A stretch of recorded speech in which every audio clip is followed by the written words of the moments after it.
Do you avoid some words in English because you're unsure of the pronunciation? Or perhaps it's similar to another word and you don't want to use the wrong one? In English, we have some word pairs that share similar roots or similar sounds. Making a mistake with one of those words is frustrating and annoying. In this Confident English lesson today, you're going to learn how to differentiate 9 commonly confused words and word pairs in English. You'll get clarity on the meaning and pronunciation of each one so you can use these words with accuracy and confidence in your English conversations.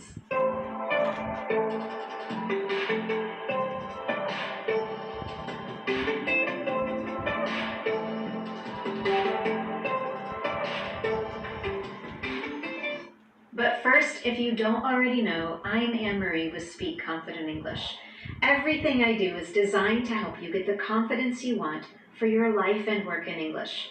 One way I do that is with my weekly Confident English lessons, where I share some of my top fluency and confidence building strategies, targeted grammar topics, and how to handle commonly confused words in English, just like in this lesson today. So while you're here, make sure you subscribe to my Speak Confident English channel so you never miss one of my Confident English lessons. To simplify this lesson, I've organized the words and word pairs into 3 different categories. In Category 1, we'll focus on stress and pronunciation. In Category 2, we'll distinguish between similar sounding words. And in Category 3, we'll look out for acorns.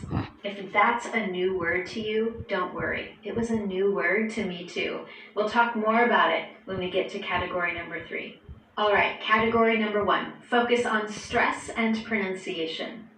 It can be easy to forget that stress and enunciation play an important part in overall clarity when speaking.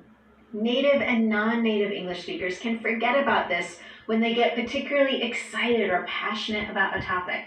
Sometimes the thoughts and words come out so fast that we forget to focus on clear pronunciation, or we forget to focus on using the correct stress in a word. With that in mind, I want to take a look at 3 examples of commonly confused words that include using stress on the wrong part of the word or making shifts in the pronunciation. The first is a word pair, present and present. Listen again, and I want you to listen carefully for where I put the stress in the word. Present, present. Although these words are spelled exactly the same way, the words are pronounced differently and they have different meanings as well. Present is an adjective that means to be in a particular place at the current time. For example, you might tell a coworker, "I won't be present at the meeting, so I'll follow up at a later time." This is also the pronunciation we use for the noun form, present, as in to give a gift to someone. In those 2 words, the stress is on the first syllable, present. In contrast, when the stress is on the second syllable, we say present. And this means to give, award, or formally show. For example, at an event, the host might say, "The guest of honor will present the awards to the students." To get the pronunciation correct and to feel comfortable using these words, I recommend that after you listen to me use those example sentences, you repeat exactly what you heard. Do it multiple times so you get the repetition you need to build up that automaticity, the ability to say those words correctly and clearly automatically.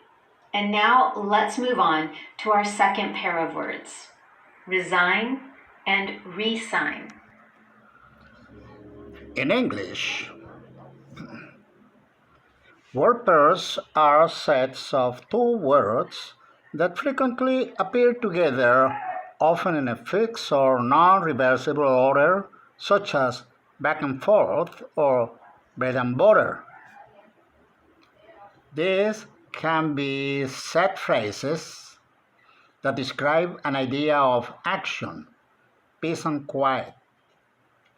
live and learn, or pairs that are simply common companions, cup and saucer, salt and pepper. They are also sometimes used to teach vocabulary or to highlight commonly confused words. Listen. English word pairs are sets of two words that frequently appear together, often in a fixed or non-reversible order, such as back and forth or bread and butter. These can be set phrases that describe an idea or action, peace and quiet, live and learn, or pairs that are simply common companions, cup and saucer, salt and pepper. They are also sometimes used to teach vocabulary or to highlight commonly confused words. Examples of common English word pairs. 1. Opposites, contrasting pairs. Black and white, high and low, dead or alive, thick and thin, first and last. 2. Complementary pairs. Cup and saucer, bread and butter, needle and thread, lock and key. 3. Action, movement pairs. Back and forth, to and fro, up and down, come and go. 4. Common phrases. Give and take, touch and go, sooner or later, all in all, step by step. Here, commonly confused word pairs. Here are some common examples and their meanings. Okay? Accept, accept.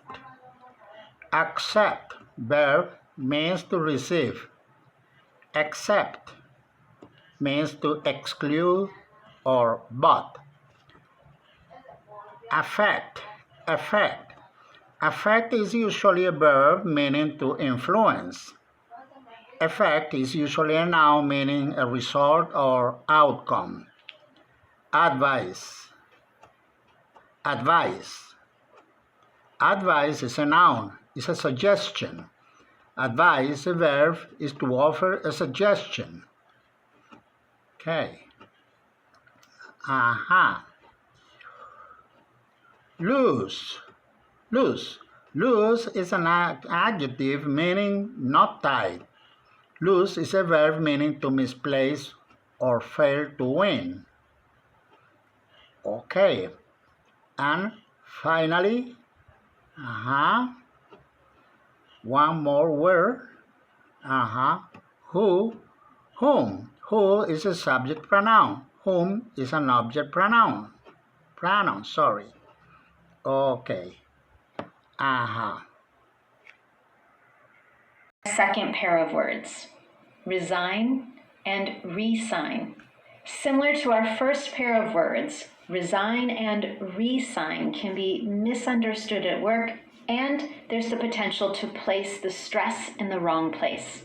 To resign means to formally and voluntarily leave or give up a position. For example, maybe you recently found out a coworker is leaving the company. And you might say to someone, can you believe Eve is resigning after 30 years with this company? Now, when the stress is placed on the first syllable and I say re-sign, I'm putting my focus on the prefix re, which means again in English. And if I ask someone to re-sign a document, I'm asking them to sign the document again. For example, I decided to renew and re-sign my contract. Now, there's one more difference in pronunciation between this pair, and I want you to listen carefully. The first one, resign. The second one, re-sign. Do you notice with the verb that we use to indicate that someone is leaving, the S in the spelling actually sounds more like a Z. Resign. Resign. However, when we are focused on signing a document again, it's a clear S sound. Re-sign. Re-sign. And now our third focus in this area on pronunciation and stress is not a word pair, but it is one of the most commonly mispronounced words at work. Hierarchy. You might hear this word pronounced with just 3 syllables. Hierarchy. Hierarchy. However, The correct pronunciation includes 4 distinct syllables. Hierarchy, hierarchy. Hierarchy refers to a system in which people or things are classified or organized according to their perceived importance. Here's an example of how we might use it in a sentence. She was at the top of the company's hierarchy. And now category number 2, distinguish between similar sounding words. Similar sounding words are less worrisome when we speak. However, there's great potential for misunderstanding if we don't understand the word correctly, and there's potential for mistakes in writing as well. In these cases, it's essential to understand the meaning of each word and its corresponding spelling. This allows you to understand a word when it's used in context and to choose the right word when you're writing it. Let's take a look at 2 commonly confused word pairs. The first, illicit and illicit. These 2 words are homophones. What that means is they are words pronounced in the same way, but they have different meanings. To elicit with an E means to draw something out. For example, to get information or to get a reaction from someone. For example, if a client has been unresponsive to your emails, you might tell a team member, I haven't been able to elicit a response from them yet. However, illicit with an IL is an adjective. It describes something or someone that is illegal or disapproved by society. For example, while you're watching the news, you might hear, there is an increased number of illicit trades in stolen vehicles. So when you're listening to a conversation, or if you're preparing to write something, how can you easily remember which spelling to use for each word? Thank you.